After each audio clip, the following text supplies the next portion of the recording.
amados irmãos, é com muita alegria que nós damos início a mais uma videoaula, A nossa Sala Abraão Digital. Nesse trimestre estamos falando sobre os ataques contra a Igreja de Cristo.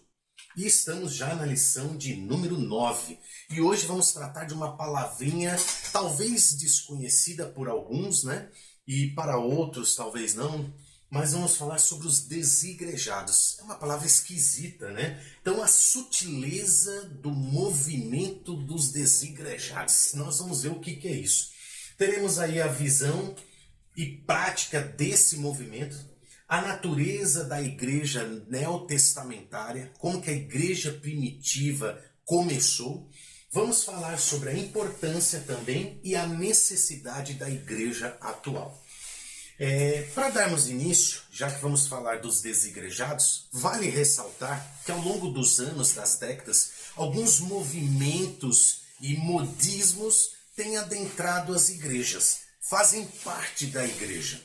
Infelizmente, a gente bem sabe que entre igreja e mundo há uma diferença muito grande, não se misturam, não pode se misturar. Então, quanto a isso, não há problema no entendimento. A questão é quando dentro da igreja, dentro do cristianismo, adotam-se algumas posturas que algumas vezes ferem a palavra de Deus. E aí é que a gente tem que estar bem vacinado, conhecer bem a palavra de Deus para não cometermos essas falhas, não caímos em alguns ensinamentos que parecem ser bons, mas devemos tomar muito cuidado. Então eu cito aqui alguns movimentos que surgiram ao longo dos anos. Um deles é o movimento G12, que ocorreu na década de 80.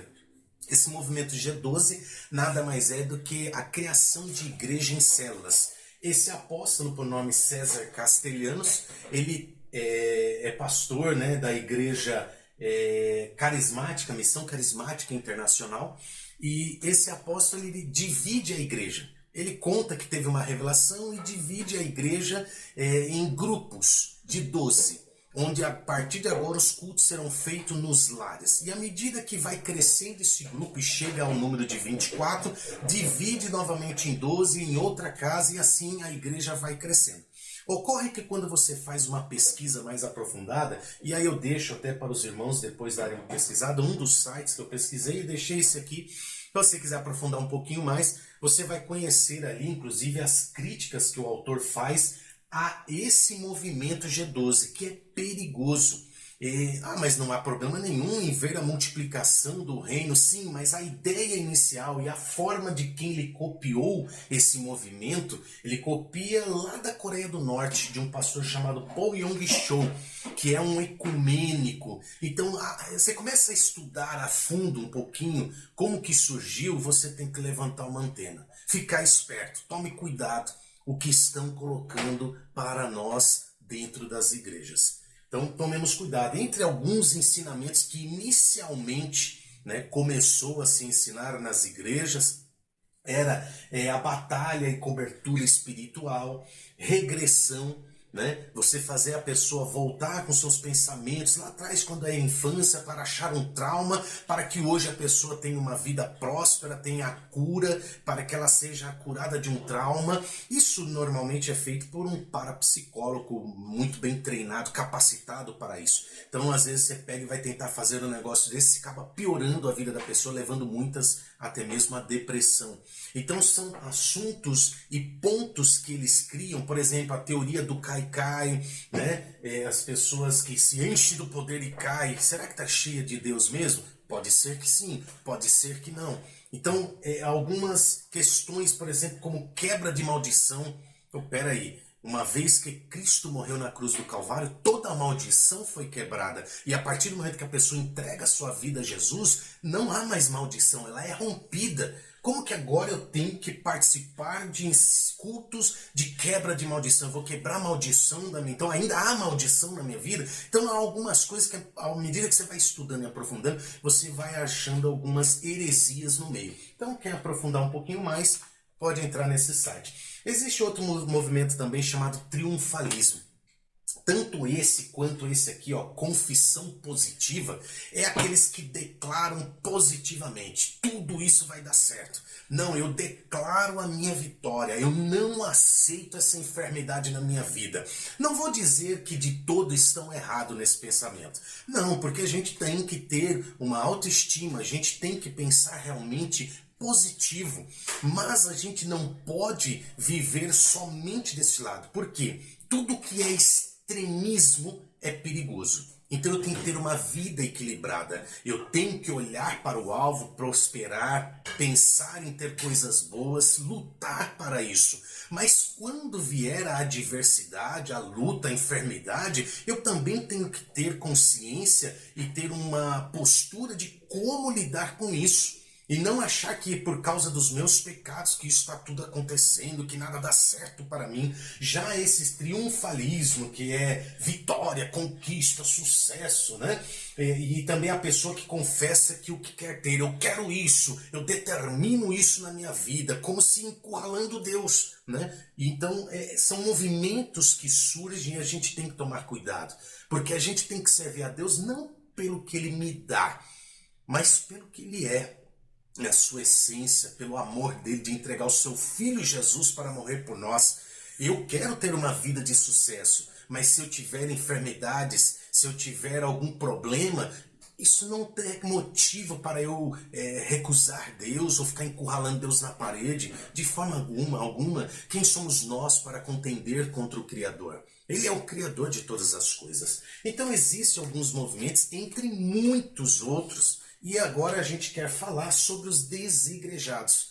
Devemos ficar alertas, tomar cuidado, porque isso é algo atual, está realmente acontecendo. E eu vou mostrar daqui a pouco que o número é alarmante. O que seriam os desigrejados? Os sem igreja. São pessoas que aceitaram Jesus, viveram um tempo ali servindo a Deus, mas com o passar do tempo, ela entendeu que não precisa de igreja e abandonou a igreja. Não quer mais servir a Deus na igreja, ela serve a Deus em casa, assim dizem eles. São pessoas que se dizem cristãs, mas não pertencem a igreja alguma. Então tá lá o desigrejado, a igreja tá lá vazia porque ele não precisa mais disso. Agora ele já tem o conhecimento suficiente para servir a Deus em qualquer lugar, menos na igreja. Pois bem, o IBGE fez um censo em 2010, né, sobre a performance religiosa no Brasil. E só pegando a parte dos evangélicos, cerca de 40 milhões de evangélicos existem no Brasil. E pasmem os senhores, 10% disso, ou seja, 4 milhões se intitulam como desigrejados. São pessoas, 4 milhões se intitulam como desigrejados. Então olha que absurdo, né? Olha que ponto que chegamos de não pertencer a uma igreja local. Vamos lá mais um pouco.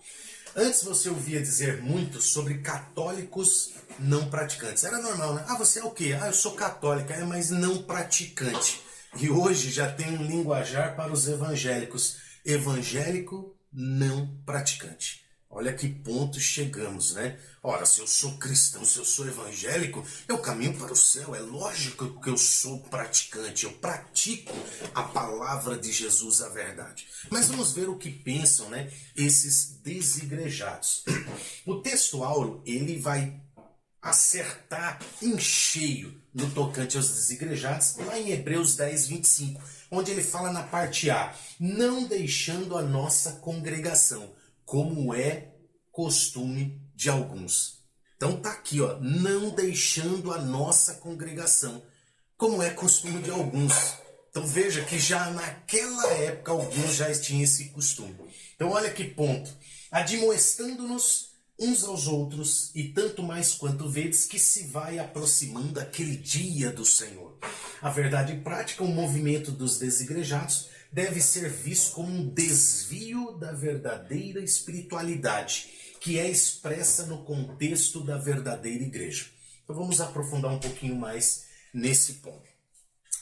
A característica dos desigrejados. Vamos ver o que eles entendem, como eles interpretam.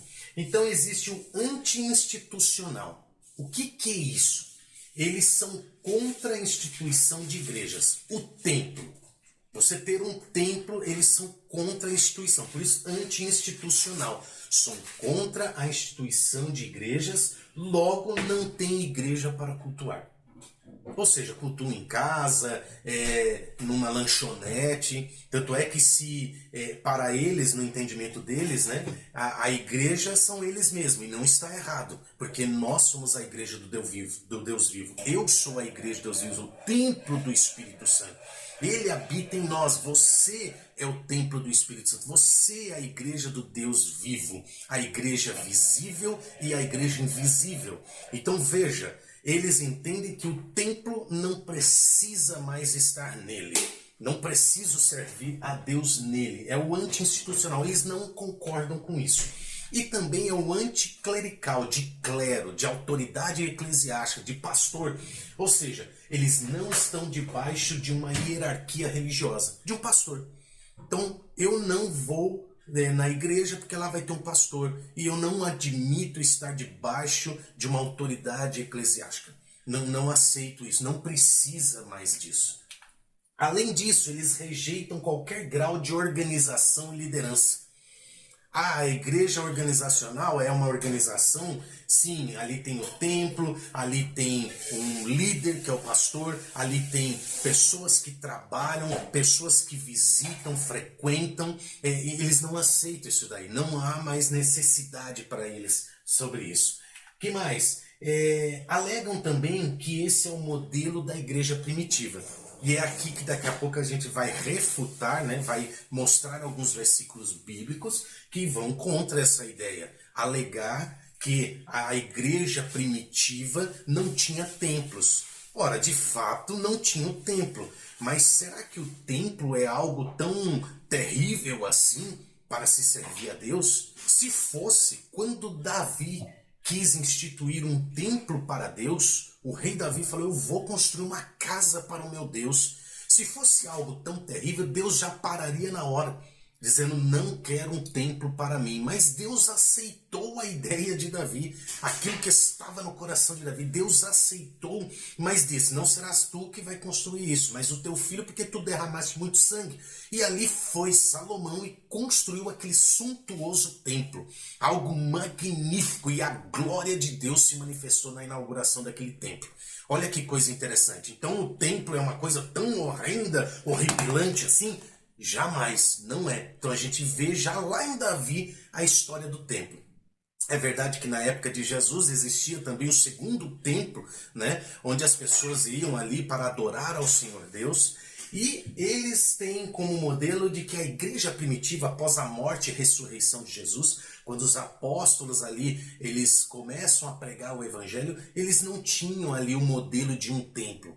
Eles iam apenas em casas, né, se reuniam para adorar. Ora, basta analisar o contexto histórico, né? A igreja primitiva, após a ressurreição de Jesus, logo vem a perseguição.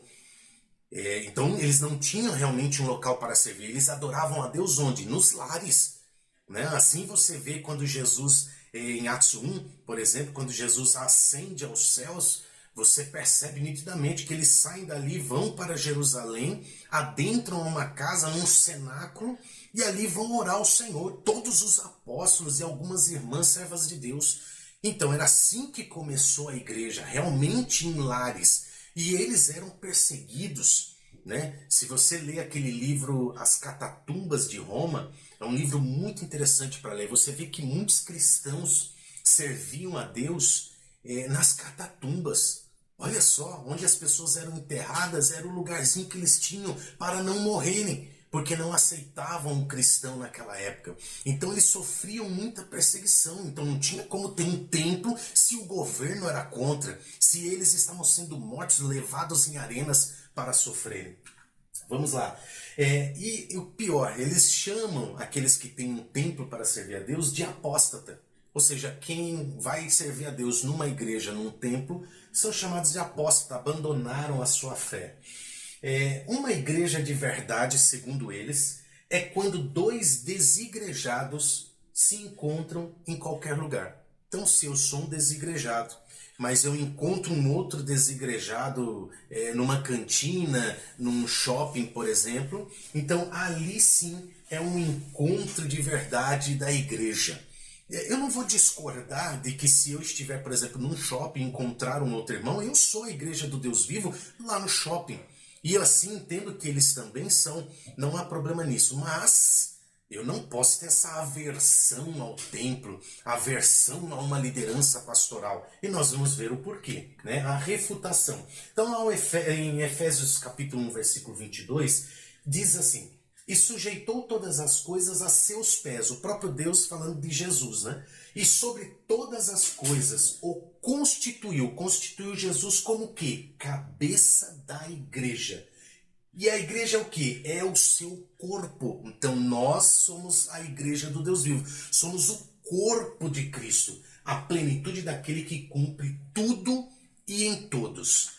A Bíblia também vai falar em Atos capítulo 1, versículo 12 ao 14. Eu peguei algumas partes principais. Então voltaram para Jerusalém. É o que eu contei agora há pouco aqui, depois que Jesus ascendeu aos céus. Eles voltam para Jerusalém e entrando subiram ao cenáculo, onde habitavam Pedro, Tiago, João e todos os apóstolos e algumas irmãs, e todos esses perseveravam unanimemente em oração e súplica.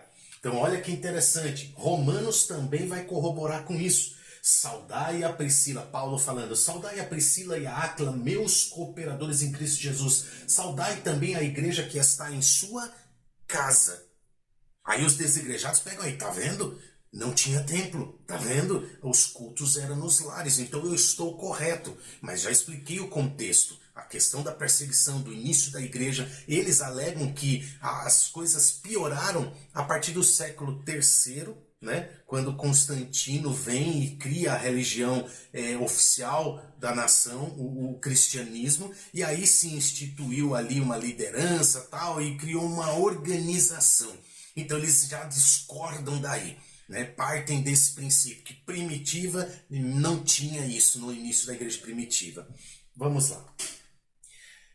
Olha o que a Bíblia diz em Hebreus 13, 17. Obedecei a vossos pastores. Então, se eles não aceitam estar num templo e não aceitam ser submisso a um pastor, porque é essa a ideia que dá, né? De que a pessoa ela não aceita mais ser liderada. Talvez por alguma coisa que ela viu numa igreja e não concorda, mas a Bíblia é clara em 13:17. Obedecei a vossos pastores e sujeitai-vos a ele, porque velam pela vossa alma, como aqueles que hão de dar conta delas, para que o façam com alegria e não gemendo, porque isso não vos seria útil. Então está aqui uma recomendação, se eu tenho que ser submisso ao meu pastor, respeitar o meu pastor, mas sendo um desigrejado, eu não tenho mais pastor. Ah, o meu pastor é Jesus. Sim, mas ele instituiu alguns para apóstolos, e a gente vai ver daqui a pouco esse versículo. Olha só, essa é uma perguntinha interessante, né? Se o propósito de um templo é congregar o povo para adorar o Senhor, o que há de mal nisso? É só parar para pensar. Se eu tenho um templo onde as pessoas estão indo ali humildemente para servir a Deus, para cantar hinos de louvores a Deus, a pessoa está indo lá para entrar em comunhão com os irmãos, porque coisa boa, irmãos, é quando você está na igreja. Às vezes você fica tempo sem ir na igreja, mas quando você chega lá, você ouve um hino, você escuta um testemunho, aquilo parece que recarrega suas baterias espirituais. Porque você se renova com as palavras de alguém, com a palavra de Deus pregada, é algo maravilhoso. E quando termina o culto, você sai de lá renovado. E você já sai falando assim, eu quero estar aqui amanhã no próximo culto, eu quero ir no culto também ali, eu quero fazer parte disso, eu quero ir na escola dominical, porque você começa a frequentar e esse local de adoração, esse local que é a casa de Deus, de oração, esse é um local onde temos a presença de Deus. Ah, mas você só tem a presença de Deus no templo? Não, eu tenho a presença de Deus no meu lar. Eu sou o templo do Espírito Santo. Ele está aqui em minha vida 24 horas por dia. Mas é muito importante eu ter um local onde eu reúno com os meus irmãos, participo de um culto solene ali especial, a Santa Ceia do Senhor, em memória do sacrifício de Jesus na cruz do Calvário. Então isso é importante. a comunhão com os irmãos, estarmos ali como família de Deus. Pois bem, por que será, né, que esses desigrejados chegam a esse ponto de saírem da igreja? E tem um escritor por nome Paulo Romero, no livro Decepcionados com a Graça. É até um tema forte, né? Decepcionados com a graça. Sim, esses desigrejados aparentam estar decepcionados com a graça. E ele vai explicar o seguinte. Primeiro, quando a pessoa aceita Jesus, ocorre o deslumbramento, a pessoa encanta-se com a igreja, está emocionada, sente uma presença gloriosa de Deus, aceita Jesus, né? Ela fica com a vida encantada. Aí gera uma expectativa. Também a entrega pessoal pela causa, a pessoa se entrega por aquilo. Ela agora se autodenomina, eu sou cristã, eu sou evangélica, eu sirvo a Deus. Então a pessoa está envolvida com a igreja, né? A confiança despreocupada na proposta do grupo. Não importa o que o grupo está falando, está fazendo, ela acredita em tudo, ela vai indo, porque ela entende que ali é homem de Deus, mulher de Deus, pessoas compromissadas com Deus, que estão levando a sério a palavra de Deus. Então ela vai. Só que com o passar da caminhada, com o tempo, porém, vem os questionamentos. Então a pessoa começa a ler Bíblia, lê, começa a estudar, aí começa a vir os questionamentos. Ô irmão, então não é para eu estudar, não é para eu ler Bíblia? Não, temos que ler, temos que estudar muito a palavra do Senhor. Mas surgem os questionamentos relativos à linha de pregação. E aí surgem questionamentos quanto à administração financeira. Então você vê muitos que hoje falam, não, o negócio de dízimo não existe mais, você assiste aí na internet, embasando que não precisa dizimar, eu não preciso também ter ofertas. Então eles começam a provar por A e B questões que vão distanciando eles daquela igreja. Vão contra também as questões éticas, provocando o rompimento. Isso está na página 42 do livro Decepcionados com a Graça. Então a pessoa nova convertida, ela vai e se entrega. Com o passar do tempo, ela já vai adquirindo conhecimento e daqui a pouco ela vai achando que ela não está no lugar certo. E que agora ela é a pessoa que vive adequadamente para Deus e se distancia do povo. E aí mora um grande perigo. Porque à medida que você se distancia do corpo, embora ela se intitula que é o corpo de Cristo, mas se distancia das pessoas, né? Isso é um grande perigo, porque nós devemos ter comunhão, relacionamento, porque somos uma família. Ora, que comunhão teria eu com a minha esposa e o meu filho se eu vivesse separado deles? Cada um numa casa. Ah não, mas é a minha família. Mas que família é essa que não está unida, que não conversa, que não se relaciona? Então não tem como. A gente acaba se tropeçando de um jeito ou de outro. Acaba se dando mal. Pois bem, os desigrejados dizem então que o modelo da igreja primitiva não tinha templo, né? Então, como que era? Vamos ver um pouquinho como que era a igreja do Novo Testamento, a igreja primitiva. A igreja, ela é um organismo vivo. E aí nós temos novamente Efésios capítulo 1, verso 22. E sujeitou todas as coisas aos pés e sobre todas as coisas o constituiu como cabeça da igreja, que é o seu corpo. É um organismo, onde Cristo é a cabeça e nós somos o corpo. Somos parte desse corpo. Cada cristão é parte desse corpo. Por isso que somos um organismo vivo. A plenitude daquele que cumpre tudo e em todos. Em 1 Coríntios capítulo 12, 27, a Bíblia também fala, ora, vós sois o corpo de Cristo. Por isso um organismo vivo. Um corpo de Cristo e seus membros em particular. Então tá aqui ó, uma foto, né? A igreja como corpo de Cristo. Então somos um organismo vivo. Além do organismo vivo, a igreja ela é uma organização. E a organização é no sentido de como se fosse uma empresa. Só para você entender aqui facilmente, né? A empresa lá não tem um chefe, um líder, tem os funcionários, tem o seu local de trabalho, o prédio. A igreja é uma organização.